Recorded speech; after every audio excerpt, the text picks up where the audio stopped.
إن الحمد لله نحمده ونستعينه ونستغفره ونؤمن به ونتوكل عليه ونعوذ بالله من شرور أنفسنا ومن سيئات أعمالنا من يهده الله فلا مضل له ومن يضلله فلا هادي له ونشهد أن لا إله إلا الله وحده لا شريك له ونشهد أن محمدا عبده ورسوله أما بعد يا أيها الناس أوصيكم ونفسي بتقوى الله قال الله تعالى في القرآن الكريم بعد أعوذ بالله من الشيطان الرجيم بفضل بسم الله الرحمن الرحيم يا أيها الناس اتقوا ربكم الذي خلقكم من نفس واحدة وخلق منها زوجها وبث منهما رجالا كثيرا ونساء واتقوا الله الذي تساءلون به والأرحام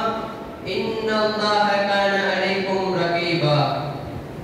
இந்த உலகத்தை படைத்து பரிபாலிக்கின்ற ஏக இறைவனாகிய அல்லாஹ்வுக்கே அனைத்து புகழும் உரித்தாகட்டுமாக. அவருடைய சாந்தியும் சமாதானமும் இவ்வுலகிற்கு நேர்வழி காட்டுவதற்காக அனுப்பப்பட்ட அத்தனை நபிமார்கள் மீதும் குறிப்பாக நமக்கு நேர்வழி காட்ட வந்த எம்பெருமான ரசூலே கரீம் ஸல்லல்லாஹு அலைஹி வஸல்லம் அவர்கள் மீதும் அவர்களின் அடிச்சுவற்றை அப்படியே பின்பற்றி வாழ்ந்த சத்திய சஹாபாக்கள் மீதும் தாபீஈன்கள் மீதும் தபா தாபீஈன்கள் மீதும் குறிப்பாக இந்த புனிதமிகு ஜும்மா மஜ்லிஸிலே அமர்ந்திருக்கும் நம் அனைவர்கள் மீதும் என்றென்றும் என்றும் நிலவட்டுமாக என்ற உயரிய பிரார்த்தனையோடு எனது உரையை ஆரம்பம் செய்கின்றேன். கண்ணியத்திற்குரிய அல்லாஹ் நல்லடியார்களே, அல்லாஹ் சுப்ஹானஹு வ தஆலா நமக்கு ஏராளமான அருட்கொடைகளை கொடுத்திருக்கின்றான். பொருள் ரீதியாக இருக்கட்டும், உடல் ரீதியாக இருக்கட்டும், நமக்கு ஏராளமான அருட்கொடைகள் அல்லாஹ் தஆலா கொடுத்திருக்கின்றான். அப்படிப்பட்ட அந்த அருட்கொடைகளை குறித்து அல்லாஹ் தஆலா குர்ஆனிலே கூறும் பொழுது சூரத்துல் நஹ்லிலே 18வது வசனத்திலே இவ்வாறு கூறுகின்றான், வஇன் தஅது நிஅமத்தல்லாஹி லா துஹ்ஸூஹா.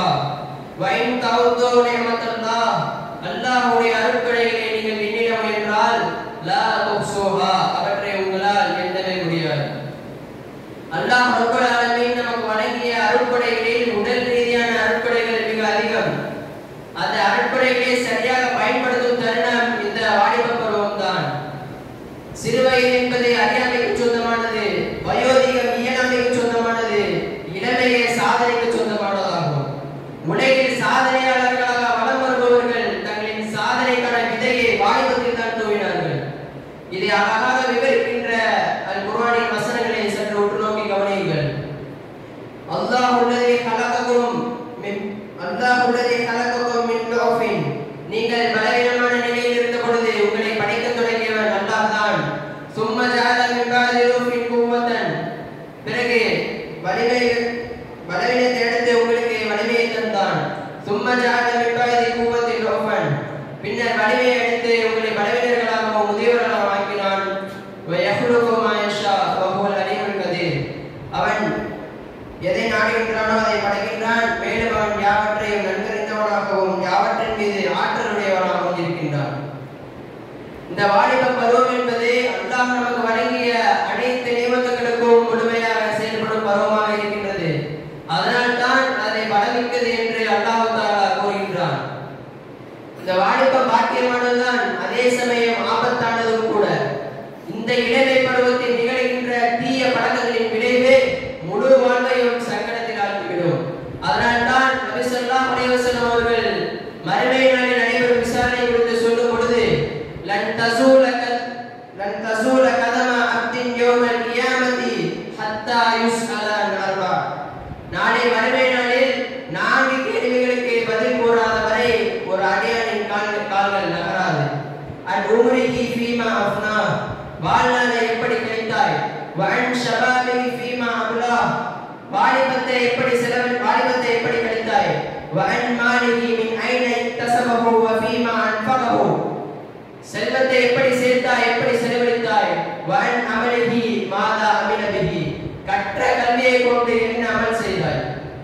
இந்த ஹதீஸில் கூறப்பட்டுள்ள வாழ்நாளுக்கு கீழ் வாலிபமும் வந்துவிட்டாலும் அல்லாஹ் தஆலா தன்னை தனியாக விசாரிப்பான் என்பதிலிருந்து அதன் முக்கியத்துவத்தை புரிந்து கொள்ளலாம்.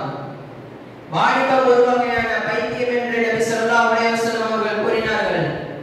உண்மைதான். சிலருக்கு பெண் மீது பைத்தியம், சிலருக்கு அழகான ஆடையின் மீது பைத்தியம், சிலருக்கு படத்தின் மீது பைத்தியம், இன்னும் சிலருக்கு மொபைல் மீது பைத்தியம், வேறு சிலருக்கோ கார் பைக்கின் மீது பைத்தியம். இன்றைய காலத்தில் உள்ள இளைஞர்கள் ஒரு நாளில் பெரும் பகுதியை செல்போன் பயன்பாட்டில் மட்டுமே கழிக்கின்ற எத்தனையோ இளைஞர்கள் உண்டு. இதுவும் ஒரு வகை போதைதான். அவர்களுடைய செல்போன் தொலைந்தாலோ அல்லது அவர்கள் செல்போனை பிரித்து இருந்தாலோ அவர்கள் ஒரு நிலையான மனநிலை பாதிப்புக்குள்ளாகி விடுகிறார்கள். இன்றைய இளைஞர்களின் கல்விக்கும் ஒழுக்கத்திற்கும் சவாலாக இருப்பது இணையதளங்களும் குறிப்பாக இன்ஸ்டாகிராமும் பேஸ்புக்கும் தான் என்று சமீபத்திய கணக்கெடுப்பு கூறுகின்றது. இன்றைய காலத்தில் உள்ள வாலிபர்கள் தம் பெற்றோரை கூட பிரிந்து இருந்து விடுகிறார்கள். ஆனால் அவர்களால் செல்போனை விட்டும் இன்ஸ்டாவை விட்டும் பேஸ்புக்கை விட்டும் அவர்களால் பிரிந்து இருக்க முடியவில்லை. இங்கே நாம் இஸ்லாமிய இளைஞர்களை பற்றி கவலைப்பட வேண்டும். தடம் புரளாத வாலிபனை பார்த்து அல்லாஹ் தஆலா ஆச்சரியப்படுகிறான் என்றும், இறை வணக்கத்தில் ஈடுபடும் ஒரு வாலிபனுக்கு அல்லாஹ் தஆலா தன் அரசின் நிழலில் இடமளிப்பான் என்றும் நபி ஸல்லல்லாஹு அலைஹி வஸல்லம் அவர்கள் கூறினார்கள். 15 வயதுக்கு உட்பட்ட ஒரு வாலிபன் சரியாக வழிகாட்டப்பட வேண்டும். அதை தவற விட்டுவிட்டால் அவனை மீண்டும் சரியான பாதையில் கொண்டு வருவது மிகவும் கஷ்டமாகிவிடும். அதனால்தான் அல்லாஹ் தஆலா நபிமார்களுக்கு நபித்துவத்தை 40வது வயதில் தேர்வு செய்தான். ஒவ்வொரு நபியும் தன் வாலிபத்தை பரிசுத்தமாகவும் மிகச்சிறந்த சாதனை உடையதாகவும் மாற்றி காட்ட வேண்டும். இளமையின் இச்சையை கட்டுப்படுத்தி இறை வணக்கத்தில் தன்னை முழுமையாக ஈடுபடுத்தியவரே மக்களுக்கு வழிகாட்ட தகுதி பெற்றவர். அந்த அடிப்படையில் தங்களின் வாலிபத்தில் சாதனை புரிந்த யஸீத் பின் ஸஹன் ரலியல்லாஹு அவர்களை எடுத்துக் கொள்ளுங்கள். 19 வயது இளைஞர். நபி ஸல்லல்லாஹு அலைஹி வஸல்லம் அவர்கள் உஹது போரில் மும்முரமாக ஈடுபட்டுக் கொண்டிருக்கும் பொழுது ஒரு மோசமான சூழல் ஏற்படுகின்றது. பெருமானார் ஸல்லல்லாஹு அலைஹி வஸல்லம் அவர்களை எதிரிகள் சூழ்ந்து கொல்ல முயன்றனர். அப்பொழுது அங்கிருந்த சில வீரர்களை பார்த்து பெருமானார் ஸல்லல்லாஹு அலைஹி வஸல்லம் அவர்கள், யார் இந்த எதிரிகளிடமிருந்து என்னை காப்பாற்றுவாரோ அவருக்கு சுவனத்தை வாக்களிக்கிறேன் என்று சொன்னார்கள். அப்பொழுது 10க்கும் மேற்பட்டவர்கள் ஓடி வந்தார்கள். ஓடி வந்தவர்கள் முதியவர் அல்ல, மாறாக இளைஞர்கள். யஸீத், அந்த இளைஞர்களுக்கு தலைவராக யஸீத் பின் ஸஹன் என்று சொல்லக்கூடிய இளைஞர் இருந்தார். வந்தவர் பெருமானார் ஸல்லல்லாஹு அலைஹி வஸல்லம் அவர்களிடம், அல்லாஹ்வின் தூதரே, இந்த எதிரிகளிடமிருந்து உங்களை காப்பாற்ற நான் போராடுவேன் என்றார். நபிகளாருக்கு முன்னால் பின்னால் வலப்பக்கம் இடப்பக்கம் என போராடி சலீனானார். அல்லாஹ்வின் தூதருக்காக தன் உயிரையே தியாகம் செய்திருக்கிறார். போர் முடிந்த பிறகு நபி ஸல்லல்லாஹு அலைஹி வஸல்லம் அவர்கள் யஸீத் பின் ஸஹன் ரலியல்லாஹு அவர்களின் உயிர் பிரிந்த அந்த உடலை தம் மடி மீது தூக்கி வைத்துக் கொண்டார்கள். பெருமானாரின் கண்களில் இருந்து கண்ணீர் வடிந்தோடியது. தாங்க முடியாத கவலையால் அழுதார்கள். பிறகு, யா அல்லாஹ், யஸீத் பின் ஸஹன் ரலியல்லாஹு அவர்கள் எனக்கு கொடுத்த வாக்குறுதியை நிறைவேற்றியிருக்கிறார். என்னை காப்பாற்றுவதற்காக தன் உயிரையே தியாகம் செய்திருக்கிறார். நான் அவரை பொருந்திக் கொண்டேன், நீயும் அவர்களை பொருந்திக் கொள்வாயாக என்று நபி ஸல்லல்லாஹு அலைஹி வஸல்லம் அவர்கள் பிரார்த்தித்தார்கள். பெருமானாருக்காக தன் உயிரையே தியாகம் செய்து வீரமரணம் அடைந்த பொழுது யஸீத் பின் ஸஹன் ரலியல்லாஹு அவர்களின் வயது 19ஆக இருந்தது. சற்று சிந்தித்து பாருங்கள் சகோதரர்களே, 19 வயது கொண்ட ஒரு வாலிபர், ஒரு இளைஞர் அல்லாஹ்வுக்காகவும் அவருடைய தூதருக்காகவும் தன் உயிரையே தியாகம் செய்திருக்கிறார். உன்னத சொர்க்கத்தை இலக்காக கொண்டு உயிர் தியாகம் செய்திருக்கிறார். ஆனால் நாமும் அதே நிலையில் தான் இருக்கின்றோம். அதாவது அதே 19 வயது கொண்ட நபர்களாகத்தான் நாமும் இருக்கின்றோம். ஆனால் அவர்களிடமிருந்த அந்த மன உறுதியும் அந்த துணிச்சலும் அவர்கள் கொண்டுள்ள இலக்கும் எவ்வாறு இருந்தது, நம்முடைய நிலை எவ்வாறு இருக்கின்றது என்பதை சிந்திக்கும் பொழுது வேதனைக்குரிய விஷயமாகத்தான் இருக்கின்றது. இவ்வாறே நாம் ஒவ்வொரு நபித்தோழர் எடுத்துக்கொண்டாலும், குறிப்பாக இளைஞர் பருவத்தில் உள்ள நபித்தோழர் எடுத்துக்கொண்டால், அவர்கள் ஒவ்வொரு வருடத்திலும் நமக்கு ஏராளமான படிப்பினைகள் கிடைக்கும். காரணம், அவர்கள் இளமை பருவத்தை சரியான முறையில் பயன்படுத்தினார்கள். இந்த இளமை பருவம் இருக்கின்றதே அபார சக்திகளை கொண்ட பருவமாக இருக்கின்றது. ஏதோ இந்த கார்ட்டூனிலும் அனிமையிலும் கைகளை ஆக்கியவுடன் கண்களை அசைத்தவுடன் வரக்கூடிய சக்தி அல்ல. மாறாக இது சிந்தனை ரீதியாகவும் மன ரீதியாகவும் உள்ள சக்தி. ஆகவேதான்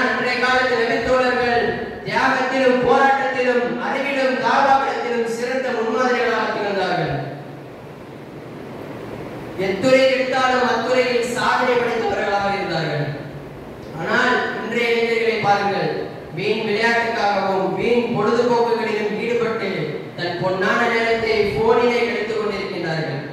இனியாவது நாம் ஒவ்வொருவரும் நம் மனதில் கேட்டுக்கொள்ள வேண்டும், நான் என்னுடைய இந்த இளமை பருவத்தை சரியான முறையில் பயன்படுத்துகின்றேனா அல்லது வீணான வேடிக்கைகளின் பக்கம் வீணடித்துக் கொண்டிருக்கின்றேனா? ஏனென்றால் சகோதரர்களே, நாம் இருக்கின்ற இந்த இளமை பருவத்தில் உள்ள அந்த துணிச்சலும் வீரமும் விவேகமும் வேறு எந்த பருவத்திலும் இருக்காது. நான் இந்த உரையின் ஆரம்பத்திலே கூறினேன், இந்த இளமை பருவம் என்பது அல்லாஹ்வால் நமக்கு வழங்கப்பட்ட மிகப்பெரிய அருட்கொடை. ஆகவேதான் அன்றைய நபிமார்களாகவும் திருத்தூதர்களாகவும் இறை தூதர்கள் அனுப்பப்பட்ட பொழுது அனைவர்களுமே இளைஞர்களாகத்தான் இருந்தார்கள். இன்னும் தெளிவாக கூற வேண்டும் என்று சொன்னால், இப்னு அப்பாஸ் ரலியல்லாஹு அவர்கள் கூறுகின்றார்கள், வாலிபராக இருக்கும் போதை தவிர எந்த நபியையும் அல்லாஹ் அனுப்பவில்லை. வாலிபராக இருக்கும் போதை தவிர யாருக்கும் அல்லாஹ் கல்வியை கொடுப்பதில்லை. அடுத்ததாக இறை தூதர் யஹ்யா அலைஹிஸ்ஸலாம் அவர்களை எடுத்துக் கொள்ளுங்கள். யஹ்யா அலைஹிஸ்ஸலாம் அவர்கள் இறை தூதராக அனுப்பப்பட்ட பொழுது யஹ்யா அலைஹிஸ்ஸலாம் அவர்கள் ஒரு இளைஞராக இருந்தார்கள் என்பதை அல்லாஹ் தஆலா குர்ஆனில் இவ்வாறு கூறுகின்றான், யா யஹ்யா ஹுதில் கிதாப பிகுவா வ ஆதைனாஹுல் ஹுக்ம சபியா. யா யஹ்யா, யஹ்யாவே, ஹுதில் கிதாப பிகுவா, நீ வேதத்தை உறுதியாக பிடித்துக் கொள்ளும். வ ஆதைனாஹுல் ஹுக்ம சபியா, குழந்தை பருவத்திலேயே நாம் அவருக்கு ஹுக்மை வழங்கினோம். யஹ்யா அலைஹிஸ்ஸலாம் அவர்கள் சிறுவராக இருந்த போதே பெரிதும் ஞானத்தையும் தீர்க்கமான மார்க்க அறிவையும் அல்லாஹ் தஆலா அவர்களுக்கு வழங்கியிருந்தார். 30 வயது நெருங்குவதற்கு முன்னரே இத்தகைய ஆற்றல்கள் எல்லாம் ஒருங்கே பெற்றவர்களாக இருந்தார்கள் என்பதை வரலாறு சொல்லித் தரும் பாடம். அடுத்ததாக இணை வைப்பின் கூடாரத்தில் பிறந்த இப்ராஹிம் அலைஹிஸ்ஸலாம் அவர்களை எடுத்துக் கொள்ளுங்கள். இறைவனுக்கு இணை வைப்பதை எதிர்த்து குரல் கொடுக்கும் பொழுது தன் வீட்டிலும் எதிர்ப்பு, நாட்டிலும் எதிர்ப்பு என்றாலும் அன்று ஆட்சி செய்த கொடுங்கோல் மன்னனான நம்ரூதுக்கு முன்னால் ஏகத்துவத்தை ஆணித்தரமாக எடுத்துரைத்தார்கள் என்றால் அவர்களுக்கு அந்த துணிச்சலை தந்த பருவம் இந்த இளமை பருவம் தான். நபி யூசுப் அலைஹிஸ்ஸலாம் அவர்களை எடுத்துக் கொள்ளுங்கள். இன்றைய காலகட்டத்தில் வாழ்கின்ற ஒவ்வொரு இளைஞர்களும் யூசுப் அலைஹிஸ்ஸலாம் அவர்களை பற்றி படிக்க கடமைப்பட்டிருக்கின்றோம். இவர்களுடைய இளமை பருவமானது இன்றைய இளைஞர்களுக்கு எண்ணிலடங்கா படிப்பினை தரக்கூடியதாக இருக்கின்றது. மேலும் இவர்களுடைய பத்திரித்தனமான நடத்தைக்கு ஒரு சோதனை வருகின்றது. சுருக்கமாக கூற வேண்டும் என்று சொன்னால், அமைச்சரின் மனைவி தன்னை அனுபவித்துக் கொள்ள அழைத்த பொழுதிலும் அதனை மறுத்தார்கள். மறுத்ததற்காக சிறை வாழ்க்கை அனுபவித்தார்கள். சிறையில் இருந்த பொழுதிலும் அங்குள்ள கைதிகளிடம் அழைப்பு பணியை மேற்கொண்டார்கள்.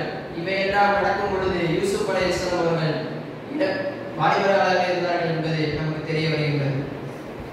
ஏன் நமது நாயகம் ஸல்லல்லாஹு அலைஹி வஸல்லம் அவர்களுக்கு அல்லாஹ் தஆலா நுபுவத்தை கொடுத்ததும் இந்த இளமை பருவத்தில் தான்.